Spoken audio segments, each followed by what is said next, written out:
સતયુગમાં પ્રહલાદે એના પિતા હિરણ્યકશ્યપુની વાત ન માની તોય મહાન થઈ ગયા. ત્રેતા યુગમાં ભગવાન રામે એમના પિતા દશરથની બધી આજ્ઞા પાડી, વાત માની, એ મહાન થઈ ગયા.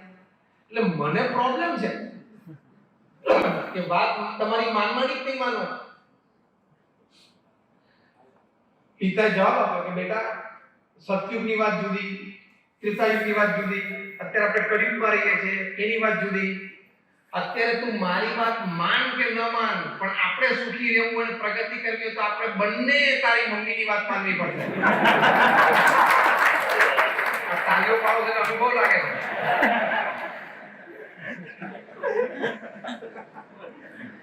આ તો ખાલી આનંદ માટે મેં તમને આ વાત કરી, પણ આની પાછળનો સિદ્ધાંત બહુ મોટો છે. સિદ્ધાંત શું છે? કોમ્પ્રોમાઇઝ. બોલો, સિદ્ધાંત શું છે? સિદ્ધાંત શું છે? આ કોમ્પ્રોમાઇઝ તમને આવડી ગયું ને, ચલાવી લેવાની વાત આવડી ગઈ ને, એટલે યુ આર ધ વિનર. તમે જીતી જશો. આ પ્રમુખ સ્વામી મહારાજનો જન્મ શતાબ્દી મહોત્સવ તમે અને તમારા પરિવારે ઉજવ્યો કહેવાય. છેલ્લી વાત સત્સંગ સંબંધી, ભગવાનમાં શ્રદ્ધા સંબંધી કરવાની. કે આપણે જે પણ ભગવાનમાં માનતા હોઈએ, અહીંયા હરિભક્તો પણ બેઠા છે, બીજા મુમુક્ષુઓ પણ બેઠા છે, બધા શ્રદ્ધાળુઓ છે, બધા જ સંસ્કારી છો. નહીં તો આ સમયે આટલી શ્રદ્ધાથી બેસવું જ અઘરું છે. જે પણ ભગવાનમાં તમે માનતા હો એ ભગવાનનું નામ સ્મરણ, એ ભગવાન પ્રત્યેની શ્રદ્ધા ભક્તિ હંમેશા જીવનમાં દ્રઢ રાખો. પ્રમુખ સ્વામી મહારાજનું એક જીવન સૂત્ર હું તમને કહું. પ્રમુખ સ્વામી મહારાજ જે બોલતા શબ્દ સૌ ટાંકો, એ પોતે કહેતા કે જીવનમાં શ્રદ્ધા અને ભક્તિ દ્રઢ કરો.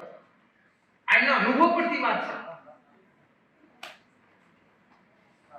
અનુભવી વ્યક્તિની એક ટીપ એ તમને બહુ કામ કરી જાય. આજે શેર બજાર જે હતા છે એ તમે જુઓ કે આ રાકેશ ઝુંઝુનવાળા શું કરે છે, તરત તમને ટીપ પાડવા માટે. રણજી ટ્રોફીના મુંબઈમાં પ્લેયર હતા અમુલ મઝુમદાર. એ રણજી ટ્રોફી રમતા હતા અને બહુ સારી રીતે બેટિંગ કરતા હતા. પછી દિવસના અંતે એવોર્ડ સેરેમની હતી, એમાં સચિન તેંડુલકરના હાથે કંઈક ઇનામ આપવાના હતા. સચિન થોડા વહેલા આવ્યા કે ચલો આજે ફ્રી છું તો બપોરે જોઈએ રણજી ટ્રોફી મેચ. કોઈ ખબર નહોતી તો પેવેલમાં બેસી ગયા. અને અમુલ મઝુમદારને ખબર નહીં કે સચિન મારી ગેમ જોવે છે. અમુલ મઝુમદારે સેન્ચુરી કરી, પણ એ સેન્ચુરી કરી નોટ આઉટ સાંજે પાછા આવ્યા ને ત્યારે ખબર પડી કે સચિન બેઠા છે. અને સચિને પૂછ્યું કે પેલા તો પગે લાગે, પછી કહ્યું કે તમે, તો કે મેં તારી આખી ઇનિંગ જોઈ. એટલે અમુલ મઝુમદાર તો ખુશ થઈ ગયા. મારી આખી ઇનિંગ સચિન તેંડુલકરે જોઈ. તરત અમુલ મઝુમદારે સચિનને પૂછ્યું કે સર કઈ મને ટીપ, મને કઈ તમારે કઈ કહેવું હોય, કઈ શિખામણ આપવી હોય, મને કઈ સૂચન કરવું હોય. સચિન કઈ મોટું સૂચન છે, જો તારે સાંભળવાની તૈયારી હોય તો. અમુલ મઝુમદારે કીધું કે ચોક્કસ, કારણ કે જાણતા હતા ને કે વ્યક્તિ કોણ છે સામે. સચિન તેંડુલકરે કહ્યું કે તારી આખી ઇનિંગ મેં જોઈ, ઓફ સાઈડમાં પોઈન્ટ અને કવરની વચ્ચે તારા સ્ટ્રોક નથી આવતા. અમુક બોલ એવા પડ્યા કે ત્યાંથી તું ફોર મારી શક્યો પણ તે મારી નથી, અથવા એ બાજુ તું બોલ રમ્યો પણ એ સ્ટ્રોકમાં પાવર નહોતો. અમુલ મઝુમદારે વાત કરી કે હા, એ એરિયા મારો વીક છે, પોઈન્ટ અને કવર વચ્ચેનો એરિયા મારો વીક છે. સચિન તેંડુલકર પાસે કબૂલ કર્યું તમારું ઓબ્ઝર્વેશન બહુ સાચું. પેવેલિયનમાં બેઠા બેઠા એટલે ઓબ્ઝર્વ કરી નાખ્યું. અનુભવી વ્યક્તિ, એની કિંમત હોય છે. અમુલ મઝુમદારે કહ્યું કે સર એની માટે મારે શું કરવાનું? સચિને કહ્યું કે તું જમણા હાથનો જે તારો અંગૂઠો છે ને એ હજી અડધો ઇંચ નીચે લઈ જાય. હવે આ બંને વચ્ચે આપણને કનેક્શન ખબર પડે.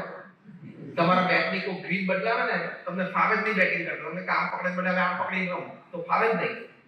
પણ અમુલ મઝુમદાર જાણતા હતા કે કેનાર વ્યક્તિ કોણ છે. આટલી અનુભવી વ્યક્તિ મને આ ટીપ આપે. અને અમુલ મઝુમદારે કહ્યું કે યસ. પછી એના અંગૂઠાની આમ ગ્રીપ બદલી એટલે બહુ તકલીફ પડે, પ્રેક્ટિસ બહુ કરવી પડી. 6 મહિના પછી અમુલ મઝુમદારે કહ્યું કે મારી બેટિંગમાં 200% ઇમ્પ્રુવમેન્ટ ખાલી અંગૂઠો અડધી ઇંચ ફેરવે મારી ગયો. અનુભવી વ્યક્તિના સૂચનની કિંમત. એમ જીવન જીવવાની શૈલી, સત્સંગની વાત, ભગવાન પ્રત્યે શ્રદ્ધાની વાત, મોક્ષની વાત, એ પ્રમુખ સ્વામી મહારાજ અનુભવી છે. એમની એક સિંગલ ટીપ, જેમ સચિને કીધું કે અંગૂઠો સહેજ આમ રાખવાનો, એમ પ્રમુખ સ્વામી કહે છે કે અંગૂઠો ખાલી આમ ફેરવવાનો.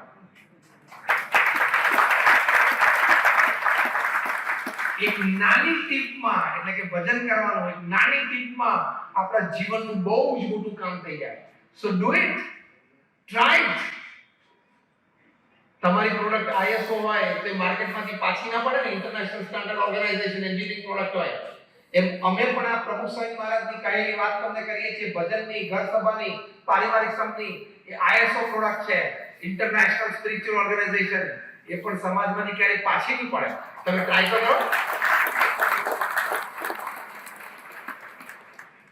અને આ બધી જ વાત વિજ્ઞાને પ્રૂવ કરી છે.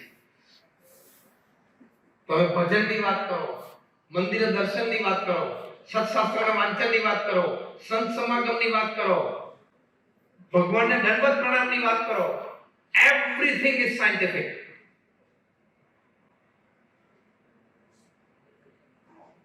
લોકોને ઘણી વખત ગળા ઘટપણ ઓસ્ટિયોપોરોસિસ નો રોગ થાય. ઓસ્ટિયોપોરોસિસ એટલે હાડકાના નબળા થઈ જાય, બ્રિટલ થઈ જાય, બિસ્કિટ જેવા, પડેલ તરફ તૂટી જાય. ઓક્સફોર્ડ યુનિવર્સિટી ઇંગ્લેન્ડમાં રિસર્ચ થઈ કે ઓસ્ટિયોપોરોસિસ થાય છે, ઓકે, એની દવા કરીએ છે, પણ ઓસ્ટિયોપોરોસિસ ન થાય એવી કોઈ શારીરિક ક્રિયા ખરી જે નાનપણથી કોઈ બાળક કરે તો એને ક્યારેય મોટો થઈને એના હાડકા નબળા ન થાય, ઓસ્ટિયોપોરોસિસ નામનો રોગ ન થાય. 8 વર્ષના સર્વે પછી ઓક્સફોર્ડ યુનિવર્સિટી ઇંગ્લેન્ડે કહ્યું કે ભારતીય રીત પ્રમાણે, સંસ્કૃતિ પ્રમાણે ભારતમાં જે નવધા ભક્તિની રીત શ્રીમદ ભાગવતમાં છે, એમાં જે દંડવત પ્રણામ લખ્યા છે, સાષ્ટાંગ દંડવત પ્રણામ, એ કોઈ વ્યક્તિ રોજ 5 પણ કરે ને તો એને ક્યારેય ઓસ્ટિયોપોરોસિસ નામનો રોગ ન થાય, એના હાડકા હંમેશા મજબૂત રહે. એ મંદિરે આવે છે તો છેવટે કઈ નહીં, ગયડા ગટપણે હાડકા મજબૂત રાખવા માટે તો દંડવત કરજો. પછી આગળની વાત ધીમે ધીમે સમજાય. જેમ પહેલા કોઈ ક્રિયા ભલે મિકેનિકલ કરીએ, then you understand the greatness and glory of it. Psychoneuro software થી થયું કે સ્ટ્રેસ આવે, ટેન્શન આવે ત્યારે શરીરમાં કોર્ટિસોલ, એપિનેફ્રિન આ નામના હાર્મોન્સ રિલીઝ થાય. તમારા બ્લડ સ્ટ્રીમમાં હાર્મોન્સ રિલીઝ થાય, કોર્ટિસોલ, એપિનેફ્રિન, જેથી તમારું બ્લડ પ્રેશર વધે, હાર્ટ બીટ્સ વધે, પરસેવો થવા માંડે. એ જ વખતે તમે ભગવાનનું નામ સ્મરણ શરૂ કરો, સ્વામિનારાયણ સ્વામિનારાયણ સ્વામિનારાયણ સ્વામિનારાયણ સ્વામિનારાયણ સ્વામિનારાયણ, હાઈ સ્પીડ ઉપર.